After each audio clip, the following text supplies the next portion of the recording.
Baik, selanjutnya akan dibahas mengenai faktor pengintegrasi.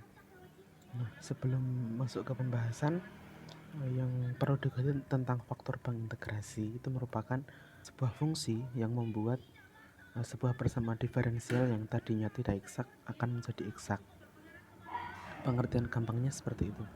Nah, kemudian cara mengerjakannya itu sama dengan penyelesaian persamaan diferensial yang eksak.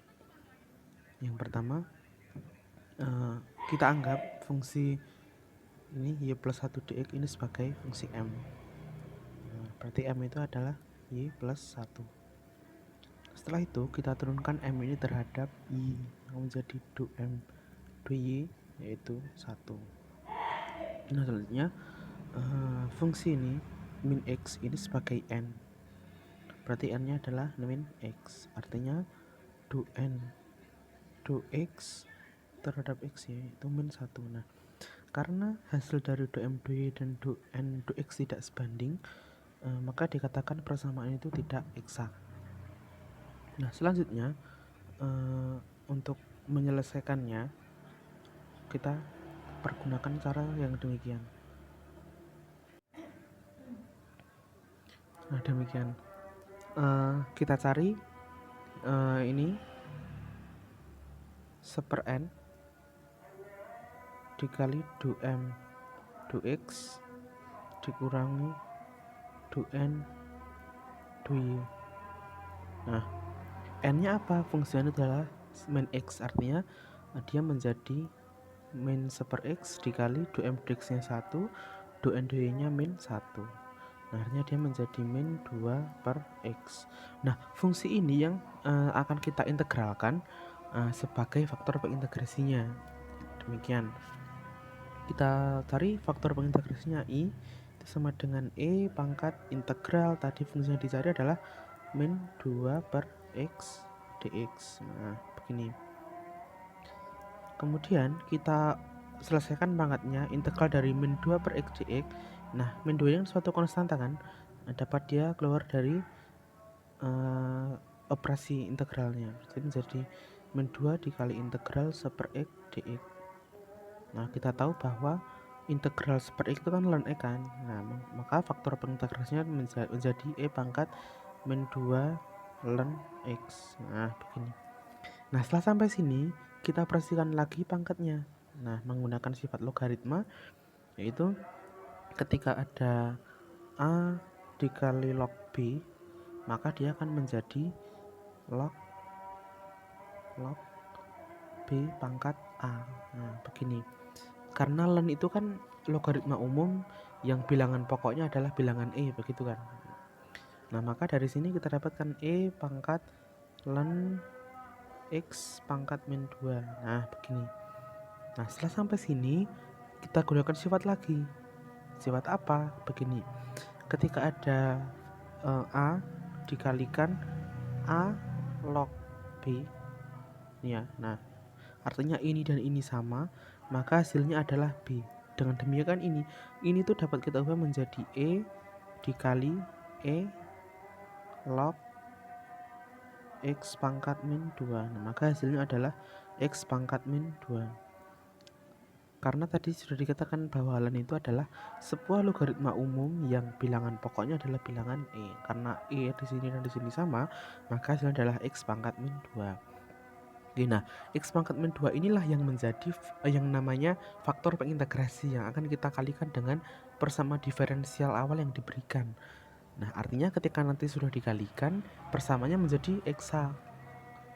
Gini, maka dia menjadi x pangkat min 2 dikalikan persamaannya tadi y plus 1 dx dx dy dikurangi x dx.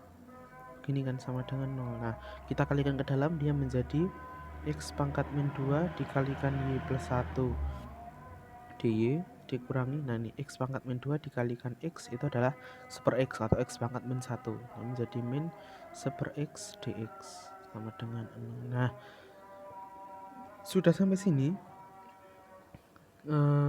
persamaan ini yang diberikan ini sudah persamaan eksak. Artinya kita hanya akan mencari penyelesaian dari persamaan ini. Caranya sama seperti penyelesaian yang pertemuan selanjutnya sebelumnya, yaitu tentang penyelesaian persamaan diferensial eksak kan. Nah, dari sini kita misalkan ini adalah fungsi m dan ini adalah fungsi n. Gitu ya. Oke. Penyelesaiannya demikian. Kita tahu di pertemuan sebelumnya bahwa g, sebuah fungsi gx, y itu merupakan integral dari fungsi m kan terhadap x. Fungsi m-nya apa? Fungsi m-nya adalah x pangkat min 2 dikali y plus 1. Integral x pangkat min 2 dikalikan y plus 1 dx. Nah, karena ini diintegralkan terhadap x, maka y plus 1 di sini ya ini bisa dikeluarkan dari integral, dia menjadi y plus 1 dikalikan integral x pangkat min 2 dx. Nah, kita tinggal operasikan integral x pangkat min 2 ini kan menjadi begini. Berarti g x, y itu sama dengan y plus 1 dikalikan ini 1 per min 2 plus 1 x pangkat min 2 plus 1 ditambah hy. Nah, hy di sini merupakan suatu konstanta atau sebuah fungsi yang variabelnya y saja, karena nanti akan diintegralkan terhadap x. Artinya ketika saya tambahkan sebuah fungsi dengan variabel y, maka kita dapat anggap fungsi itu adalah suatu konstanta, begitu kan. Nah, artinya ketika ini dioperasikan menjadi negatif y plus 1 per ini kan x pangkat min 1 dapat saya ubah menjadi 1 per x dikalikan menjadi y plus 1 per x ditambah hy. Nah, dari sini hati-hati untuk penulisan ini. Ketika kita kan menulis tidak menggunakan komputer, maka kita perlu menambahkan kurung di situ. Karena apa? Ketika kita tidak menambahkan kurung, takutnya ada kesalahan penulisan sehingga orang lain mengasumsikan bahwa hasilnya adalah min y plus 1, padahal bukan. Min dari y plus 1 per x ditambah y, bukan min y plus 1. Tuh. Nah, langkah selanjutnya kita turunkan gxy ini terhadap y untuk mendapat kesamaan dari fungsi n. Jadi ketika do g, saya semua do g gitu ya, diturunkan terhadap y itu sama dengan fungsi n. Nah, turunan g terhadap y ini apa? Turunannya terhadap y dari fungsi ini itu kan, nah ini y plus 1 ya. Ingat bahwa ini adalah suatu koefisien ketika dia diturunkan terhadap y. Artinya kita hanya menurunkan y plus 1 di sini saja. Turunan dari y plus 1 itu kan 1 kan ya terhadap y. Nah, maka dia menjadi ini min 1 per x. Nah, sama dengan fungsi n-nya apa? Fungsi n di sini ya, juga min 1 per x kita tuliskan. Dia menjadi min 1 per x. Nah, doi-nya maaf, kan ada hy, maka di sini kita tambahkan h aksen y gitu ya. Saya hapus dulu.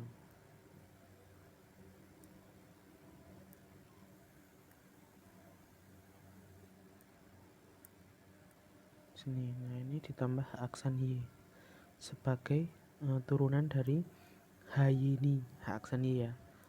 Nah, sama dengan fungsi n tadi min 1 per x. Nah, di sini kan sudah ada min 1 per x, di sini min 1 per x. Artinya kedua ruas ini adalah suatu kesamaan gitu kan. Nah, min 1 per x ini saya buat menjadi ditambah 0 gitu kan ya. Kan tidak merubah nilai ketika ditambah 0. Artinya kita dapatkan bahwa dari kesamaan ini h aksen y sama dengan 0. Berarti dapatkan h aksen y itu sama dengan 0. Nah, kemudian kita cari hy-nya dengan mengintegralkan fungsi h aksen y itu. Jadi hy itu sama dengan integral h aksen y terhadap y gitu kan ya. Nah, maka integral 0 integral dari 0 itu adalah suatu konstanta, karena konstanta apapun itu ketika kita turunkan pasti hasilnya kan 0 kan. Misalkan saya simbolkan dengan C1. Nah, kita sudah ketemu hy, maka kita tinggal substitusi hy ini ke persamaan gxy tadi. Nah, maka dia menjadi GXY sama dengan tadi kan kita dapat fungsi GXY adalah min dari Y plus 1 per X ditambah Y gitu kan. Nah, kita masukkan Y-nya adalah C1, maka dia menjadi Y plus 1 per X ditambah C1. Nih. Nah, maka kita dapatkan penyelesaian umumnya adalah ini GX, Y.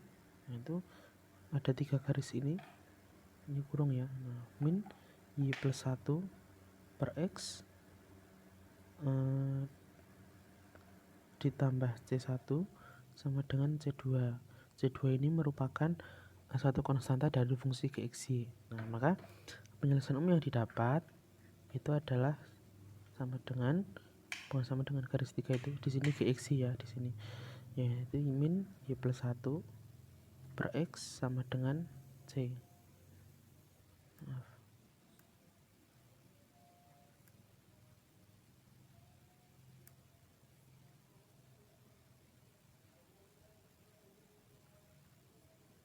Sama dengan C.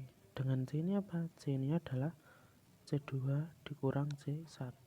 Dari ini pindah ke ruas ini kan, maka dia sama dengan C, begitu.